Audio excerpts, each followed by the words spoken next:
உறவுகள் அனைவருக்கும் வணக்கங்க. இங்கே பொண்ணு கேட்டு வந்துட்டு போன விஷயத்த விஜய்கிட்டையும் சொல்லிடுறாங்க சாரதா. என்னத்த சொல்கிறீங்க? எங்கள் வீட்டிலேருந்து பொண்ணு கேட்டு வந்தாங்களா? அவங்க ஒன்றுமே சொல்லலையே. ஆமாப்பா, உங்ககிட்ட சொல்லலைன்னு சொன்னாங்க, ஆனால் உங்ககிட்ட மறைக்கக்கூடாதுன்னு நான் கால் பண்ணி சொல்கிறேன் அப்படிங்கிறாங்க. அப்படியா அப்படின்னு சொல்லிட்டு, அப்புறம் காவேரிட்ட சொல்லிட்டீங்களா? என்ன சொன்னா அப்படின்னு கேட்க, என்ன சொன்னாலா? அவள் என்னை கிழிச்சு எடுத்துட்டாப்பா. என்னத்த சொல்கிறீங்க? ஆமாம், எனக்கு எப்படி இன்னொரு கல்யாணம் பண்ணி வைக்க பார்க்க நீங்கள் நினைக்கிறீங்க அப்படின்னு சொல்கிறா. என்னது இன்னொரு கல்யாணமா? ஆமாம் தம்பி, அவளுக்கு கனவுல கல்யாணம் நடந்த மாதிரியே வருதான். அதுவும் நீங்கள் தான் அடிக்கடி கனவுல வரீங்களாம். எனக்கு என்னமோ அவருக்கு எனக்கு ஏதோ சம்மந்தம் இருக்குன்னு தான் நினைக்கிறேன் அப்படின்னே சொல்கிறா. சரி, அப்படின்னா என்னடி, அவரு கூட தானே கல்யாணம் ஆயிருக்கு, அப்போ அவரே கல்யாணம் பண்ணிக்கணும்னு சொல்ல வேண்டியதானே அத்தை அப்படின்னு விஜய் கேட்குறாரு. ஐயோ தம்பி, அங்கே தானே ட்விஸ்ட்டு. அதுக்காண்டி அவரை நான் கண்டிக்க முடியுமா? எனக்கு கல்யாணங்கிறது வேணாம் அப்படிங்கிறா. நீ போதும், அக்கா பிள்ளைங்க போதும், தங்கச்சி பிள்ளைங்க போதும்னு தாம் தூணு வானத்துக்கு பூமிக்கு குதிச்சுட்டா மாப்பிள்ள அப்படிங்கிறாங்க. ஐயோ, என்கிட்ட கேட்காம இவங்க ஏன் இப்படி பொண்ணு கேட்டு வந்தாங்க? அதை ஏன் நீங்கள் பொண்ணு காவேரிட்ட சொன்னீங்க? என்னத்த அப்படிங்கிறாங்க. இல்லை, முன்னாடியே ஒரு மாப்பிள்ளோடு வந்தாங்க, அதையே வேணான்னு சொல்லிட்டா. அதை நான் வேணான்னு சொன்னதுக்கு காரணம் என்னன்னு கேட்குறாள்ல, அதனால இன்னொரு இடம் வந்துச்சுன்னு சொல்லிவிட்டேன் மாப்பிள்ள. அதுக்கு அவள் என்ன சொன்னா, அந்த இடம் யாரு, அந்த மாப்பிள்ளை யாரு, சொல்லுமான்னு பிடிங்கி எடுத்தா.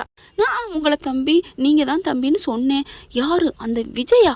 என்ன நினச்சிட்டீங்க? அவள் என் ஸ்டூடெண்டோட அப்பா. அவருக்கு ஏற்கனவே கல்யாணம் ஆயிருக்கு, உயிரோடு இருக்காங்க பொண்டாட்டி அப்படின்னு தக்குன்னு குதிச்சுட்டா தம்பி. நீங்கள் ஏன் தம்பி பொண்டாட்டி உயிரோடு இருக்கான்னு சொன்னீங்க அப்படின்னு சொல்ல, என்னத்த என் பொண்டாட்டி அப்படியே சொல்லுவாங்க இல்லையா, குத்துக்கல் மாதிரி இருக்கான்னு, அந்த மாதிரி அழகு சிலையா என் முன்னாடி வளம் வரையில் இவ உலகத்தை விட்டு போயிட்டான்னு எப்படி எத்த சொல்கிறது அப்படின்னு சொல்ல, இல்லை நீங்கள் சாமிகிட்ட போயிட்டான்னு ஏதோ ஒன்று சொல்லியிருக்கலாம். நீங்கள் இப்போ இதை சொன்னதுனால தான் அவன் ரொம்ப பண்ணுறா.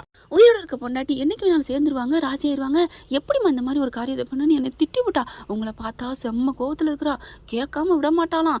எப்படி பொண்ணு கேட்க போச்சு, என்னன்னு இந்த மாதிரி போச்சு, உங்கள் பொண்ணை அனுப்பி பொண்ணு கேட்குறீங்களா அப்படின்னு உங்களை செம்மையாக கொடுத்து கழட்டம்னு ரெடி ஆகிட்டு இருக்கா. அங்கே வந்தாலும் வருவா. இப்போ குளிக்க போயிருக்கா தம்பி, என்ன பண்ண போகிறான்னு தெரியலையே தம்பி அப்படிங்கிறாங்க. சரி வைங்க நான் பார்த்துக்கிறேன் அப்படின்னு சொல்லிட்டு வர்றாரு. இங்கே தாத்தா பாட்டி எல்லாத்தையும் பார்க்குறாங்க. என்ன தாத்தா பண்ணியிருக்கீங்க காரியம்? ஏப்பா விஜய், உங்கள்கிட்ட ஒரு விஷயம் சொல்லலான்னு தான் இருந்தோம். ஐயோ தாத்தா, என்னை சேர்த்து வைக்கிறேங்கிற பேர் வழியில் எதுவும் பண்ணிடாதீங்க நான் சொல்லியிருக்கேன்ல அப்படின்னு இங்கே விஜய் சொல்ல, என்னப்பா என்ன விஷயம்? நீங்கள் பொண்ணு கேட்டு போன விஷயம் எனக்கு தெரியும் அப்படிங்கிறாங்க.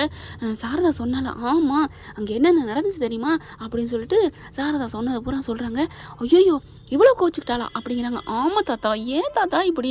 நான் அவளை எப்படியாவது கவர் பண்ணி அவள் மனசை முதல்ல ஜெயிச்சு அவள் மனசில் இடம் பிடிச்சிட்டாலே போதும் தாத்தா. எந்த ஒரு பொண்ணோ ஆணை விடுங்க, பொண்ணு சம்மந்தப்பட்டதில் பணம் காசு இதெல்லாம் பெருசு இல்லை தாத்தா. நீங்கள் அந்த காலத்தில் பாட்டு கேள்விப்பட்டது இல்லையா, மனசை மட்டும் கூட மற்றதெல்லாம் தாரேன்னு சொல்லுவாங்க. மனசை பறி கொடுத்துட்டாலே போதும். அதை பறி கொடுக்குறதுக்கு நான் என்னென்ன பண்ணணுமோ அதை நான் பண்ணிக்கிறேன்னு நானே சொல்லிட்டேன். ஏன் தாத்தா இப்படி பண்ணியிருக்கீங்க? இல்லைப்பா, அவள் என்னையே கேள்வி கேட்பாளாம். எப்படி கேட்க போச்சு, இவரெல்லாம் இப்படியா மனுஷனானு ரொம்ப கத்திருக்கிறா. நான் இப்போ என்ன பண்ண போகிறேன்னு தெரியல அப்படிங்கிறாங்க. என்னை மன்னிச்சிருப்பா. அட போங்க தாத்தா அப்படின்னு சொல்லிட்டு கார் எடுத்துகிட்டு கிளம்புறாரு. இப்போ என்ன பண்ணலாம், ஏது பண்ணலாம்? ஐயோ சரி, நீங்கள் பாப்பா பார்த்துக்கோங்க, தூங்கிக்கிட்டு இருக்கா அப்படின்னு சொல்லிட்டு கிளம்புறாங்க. காவேரி எப்படி சமாதானப்படுத்துறது? போய் கெஞ்சிரோமா, தெரியாமல் வந்துட்டோம்னு கெஞ்சிரோமா அப்படின்னு வண்டி ஓட்டிக்கிட்டே போகிறாருங்க. போயிட்டுருக்கிலே ஒரு யோசனை தோணுது.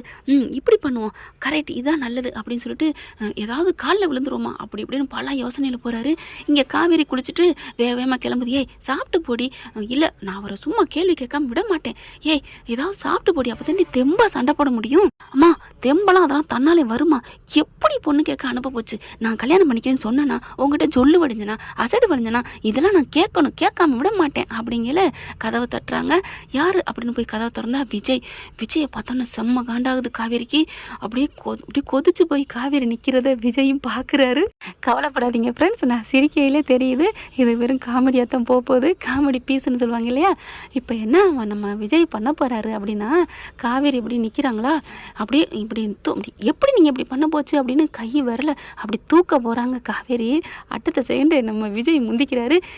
என்ன காவேரி நீங்கள் மிஸ் இப்படி பண்ணிட்டீங்க அப்படின்னு காவேரி அப்படி கையை கீழே இறக்கிக்கிறாங்க. என்ன அப்படிங்கிற மாதிரி திருன்னு முழிக்க, நீங்கள் இப்படி பண்ணுவீங்கன்னு நினைக்கவே இல்லை மிஸ் மிஸ் அப்படிங்கிறாங்க. என்ன அப்படிங்கிறாங்க. அம்மா உங்ககிட்ட நான் அப்புறம் வச்சுக்கிறேன். நீங்கள் எப்படி நீங்கள் இந்த மாதிரிலாம் பண்ண போச்சு அப்படின்ட்டு வேகமாக தரன்னு இழுத்துட்டு போய் சோஃபாவில் உட்கார வைக்கிறாங்க. என்ன என்ன அப்படிங்கிறாங்க. இல்லை நீங்கள் என்ன நினச்சிட்ருக்கீங்க, இல்லை நீங்கள் என்ன நினச்சிட்ருக்கீங்க அப்படின்னு விஜய் கத்துறாரு. நாங்கள் என்ன நினைக்கிறோம், அத்தை நீங்கள் உட்காருங்க அப்படின்னு 2 பேரையும் உட்கார வைக்கிறாரு. உட்கார வச்சுட்டு, காவேரி மிஸ் நீங்கள் உங்களை நான் மிஸ்ஸாக தான் பார்த்தேன். என் பொண்ணோட ஓனரா, என் பொண்ணோட ஒரு அம்மாவா, என் பொண்ணோட ஒரு ஆசானா எப்படி உங்களை நான் மதித்து என் மனசில் கோட்டை கட்டி வச்சுருந்தேன் தெரியுமா? அந்த கோட்டையை நீங்கள் பொடியாக தூள் ஆக்கிட்டீங்க. நான் என்ன பண்ணேன், என்ன பண்ணீங்களா? நீங்களாம் ஒரு மிஸ்ன்னு சொல்கிறதுக்கு தகுதியே இல்லை. யார் உங்களுக்கு வேலை போட்டு கொடுத்தது, யார் உங்களை படிக்க வச்சது? பள்ளிக்கூடத்தெல்லாம் இப்படி தான் சொல்லி கொடுத்தாங்களா? என்ன சொல்லி கொடுத்துருக்காங்க? இப்படிலாம் நீங்கள் பேசுவேன்னு நினைக்கவே இல்லை. என்ன சொல்லி கொடுத்தாங்க? நான் என்ன பண்ணேன்? காவேரி சொயின்னு தலை சுற்றுது. சாரதா பார்க்குறாங்க. என்ன மாப்பிள்ளை ஹிஸ்ட்ரியிலே இல்லையே, ஏதோ புதுசாக சொல்கிறீங்க, வந்து அவளை கெஞ்சரையும் சமாதானப்படுத்துகிறேன், நீங்கள் இப்படி திட்டுறீங்கிற மாதிரி பார்வையில் கேட்க அப்படின்னு அடக்கிட்டு, ஏன் மிஸ் ஏன் இப்படிலாம் பண்ணுறீங்க? இப்படி தான் சொல்லி கொடுத்தாங்களா? என்னங்க சொல்லி கொடுத்தாங்க? ஆமாம், என்ன உங்களுக்கு என்ன பாடம் நடத்துனாங்க?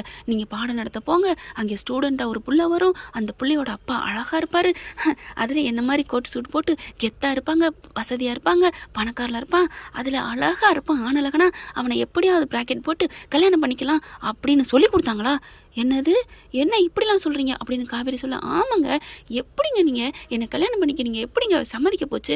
என்னது சம்மதிக்க போனேன்னா நான் எப்போங்க? அட சும்மா இருங்க.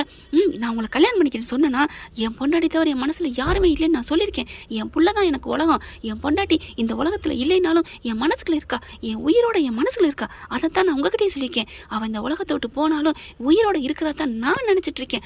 அப்படி இருக்கனால தான் உங்ககிட்டையும் சொன்னேன், அவன் என் பொண்டாட்டி உயிரோட தான் இருக்கான்னு. அதை நீங்கள் தப்பா நினைச்சிங்களா, இல்லை என்ன நினைச்சீங்க? அவன் உயிரோடு இருந்தாலும் அவன் நம்மக்கிட்ட வரமாட்டா, அதனால இவனை எப்படியா ப்ராக்கெட் போட்டலான்னு அவசரமாக எங்கள் தாத்தா பாட்டிலாம் வர வச்சு பொண்ணு கேட்டு வச்சிங்களா, பொண்ணு கேட்க வர வச்சு சம்மதம் சொன்னீங்களா? இந்த பாருங்க மிஸ், ஐயோ நாங்கள் அப்போல்லாம் இல்லைன்னு காவேரி சொல்ல பாருங்க. அட நிறுத்துங்க மிஸ், என் மனசில் என் பொண்டாட்டி காவேரி தவிர அப்படிங்கிற காவேரி எப்படி கண்ணை மூடி கீழே முழிக்கிறாங்க. ஐயோ நான் என்ன பண்ணேன் அப்படின்ட்டு அப்படியே தலையை காமிக்கிறாங்க. இந்த காவேரி தவிர எவ்வளவுக்கு என் மனசில் இடமே இல்லை. ஆனால் எங்கள் தாத்தா பாட்டிக்கிட்ட சம்மதம் சொல்லி அனுப்பியிருக்கீங்க. என்ன இப்படி தைரியம் வந்துச்சு? எனக்கு என் பொண்டாட்டி காவேரி தவிர என் மனசில் யாருக்கும் இடம் இல்லை. இந்த மாதிரி அடுத்த வாட்டி பொண்ணு கேட்டு வராங்க, அவங்க கேட்டு வந்தாலும் நீங்கள் சரி நீ எப்படிம்மா சொல்ல போச்சு? இங்கே பாருங்கள் காவேரி மிஸ், மறுபடியும் தயவு செஞ்சு கெஞ்சி கேட்குறேன், உங்கள் அம்மா சொல்கிறாங்க, ஆட்டுக்குட்டி சொல்கிறாங்கன்னு என்னை கல்யாணம் பண்ணிக்க சம்மதமெல்லாம் சொல்லாதீங்க சரியா அப்படின்னு சொல்ல, ஹலோ என்ன நான் உங்களை திட்டலான் இருந்தேன், நீங்கள் என்ன திட்டுறீங்க? அவங்களுக்கு காவேரிக்கு வாய் பேச்சே வரலங்க. அப்படியே திக்குமுக்கு அடி போகிறாங்க. உங்களுக்கு என்னை கல்யாணம் பண்ணிக்க சம்மதம் இல்லையா? ஆமாங்க, அப்போ உங்கள் தாத்தா உங்கள் வீட்டில் சித்தி மாமா சித்தப்பா அவங்களாம் வந்தது எனக்கு தெரியாமல் வந்திருக்காங்க. உங்கள் அம்மாவும் சரி சொல்லியிருக்காங்க. என் வீட்டில் இப்போ தான் சொன்னாங்க அந்த பொண்ணு எல்லாம் சம்மதம் சொல்லிட்டான்னு. ஹலோ நான்லாம் சொல்லவே இல்லை அப்படிங்கிறாங்க. நீங்கள் சொல்லலையா? அப்போ அவங்க சொன்னாங்க. அப்போ நம்ம 2 பேருக்கும் தெரியாமல் நான் 2 பேர் வீட்லேயும் கூட்டு சதி பண்ணியிருக்காங்க. காவேரி யோசிக்கிறாங்க. அப்போ விஜய் சார் என்ன அப்படிங்கிறாரு. என்ன சொல்லுங்கள் மிஸ், நமக்கே தெரியாமல் நம்ம 2 பேர் வீட்லேயும் கூட்டு சதி பண்ணியிருக்காங்க அப்படி தான் தோணுது விஜய் சார். ஓ அப்படியா மிஸ்? ஆமாம் சார், உங்களுக்கு தெரியாமல் உங்கள் வீட்டில், எனக்கு தெரியாமல் என் வீட்டில், அதே மாதிரி நம்ம 2 பேரும் சம்மதம் சொல்லிட்டோன்னு 2 பேரும் பிளாக்மெயில் பண்ணியிருக்காங்க. ஆஹா எப்படி கேடித்தனம் பண்ணியிருக்காங்க பார்த்தீங்களா? நம்ம 2 பேர் மனசில் எந்த கள்ளமும் இல்லை, எந்த ஒரு இதுவும் இல்லை. ஆனால் இவங்க இப்படி பண்ணியிருக்காங்களே, ஆக மொத்தம் நம்ம 2 பேரும் நல்லா ஒரே நேர்கோட்டில் இருக்கோம் மிஸ் அப்படிங்கிறாங்க. ஆமாம் சார், நானே உங்களை தப்பாக நினச்சிட்டு உங்களை திட்டணும்னு நான் ரெடி ஆகிட்டேன் தெரியுமா அப்படிங்கிறாங்க காவேரி. பார்த்தீங்களா ஏமா இப்படி, அவங்க மனசில் எந்த ஒரு கெட்ட எண்ணமே இல்லை, நீங்கள் தான் இப்படி பண்ணியிருக்கீங்க அப்படிங்கிறாங்க. ஆமாம்மா, அவங்க வீட்டிலேருந்தும் இப்படி தெரியாமல் பொண்ணு கேட்டு வந்திருக்காங்க, இது தெரியாமல் நான் இவரை திட்ட தெரிஞ்சேன் அப்படின்னு சொல்லிட்டு 2 பேரும் சமாதானம் ஆகுறாங்க. அப்படியே பார்க்குறாங்க சாரதா, என்னங்கடா நடக்குது? நான் மழை இடி வானம் பிறக்கும் அப்படி பயங்கரமாக சண்டை வரும்னு பார்த்தா இப்படி சமாதானம் ஆகிட்டாரு மாப்பிள்ளை, பரவாயில்ல, வேறு லெவல் தான் அப்படிங்கிறாரு. அதுக்கப்புறம் சாரி சார், உங்களை நான் தப்பாக நினச்சிட்டு உங்களை திட்ட வர தெரிஞ்சேன் அப்படிங்கிறாங்க காவேரி. சாரி மிஸ், நானுமே உங்களை தப்பாக நினச்சிட்டு உங்களை திட்டேன், நீங்களா திட்டத்தான் வர தெரிஞ்சிங்க, அதுக்கே மன்னிப்பு கேட்குறீங்க. நான் உங்களை சண்டையே போட்டுனே, என்னை மன்னிச்சிருங்க அப்படின்னு 100 வாட்டி மன்னிப்பு கேட்குறாரு. பரவாயில்ல அப்படிங்கிறாங்க. இல்லை மிஸ் அப்படின்னு காவேரியோட கையை பிடிச்சி கண்ணில் வச்சுக்கிறாரு, ஒத்திக்கிறாரு. என்னை மன்னிச்சிருங்க அப்படின்னு ஊக்கி போடுறாங்க. பரவாயில்ல சார் பரவாயில்ல அப்படிங்கிறாங்க. இல்லை நான் உங்களை திட்டினதுக்கு உங்களுக்கு ஏதாவது ட்ரீட் கொடுக்கணும் அப்படிங்கிறாங்க. என்ன பண்ணலாம்? போய் தாத்தா பாட்டிகிட்ட போயிட்டு எப்படி அவன் ஒத்துக்கிட்டா அப்படின்னு எப்படி நீங்கள் சொல்ல போச்சுன்னு உங்களை கூட்டி கொண்டே நிப்பாட்டணும். இல்லை பரவாயில்ல விடுங்க, அவங்க ஏதோ ஆசையில் சொல்லிட்டாங்க, அதே மாதிரி எங்கள் அம்மாவும் பிள்ளைங்க வாழ்க்கை நல்லா இருக்குன்னு சொல்லிட்டாங்க, விடுங்க சார் பரவாயில்ல. அதெல்லாம் அதெல்லாம் முடியாது, நீங்கள் வாங்க, உங்களுக்கு நான் உங்களை திட்டி போட்டேன், உங்களுக்கு ஏதாவது ட்ரீட் கொடுத்துட்டு அதுக்கப்புறம் நான் வீட்டுக்கு கூட்டி போகணும், பாப்பாக்கிட்டையும் போய் காமிக்கணும், தெரியாமல் உங்களை திட்டிட்டேன் அப்படிங்கிறாங்க. பரவாயில்ல அப்படின்னு சொல்லிட்டு, சரிம்மா நான் கிளம்புறேன், பாவம்மா அவர் கில்ட்டியாக ஃபீல் பண்ணுறாரு, நான் கிளம்புறேன், சரிடி போடி, நாங்கள் தாண்டி தப்பாக புரிஞ்சுக்கிட்டோம் அப்படின்னு மாப்பிள்ளை அப்படின்னு அனுப்பி வைக்கிறாங்க.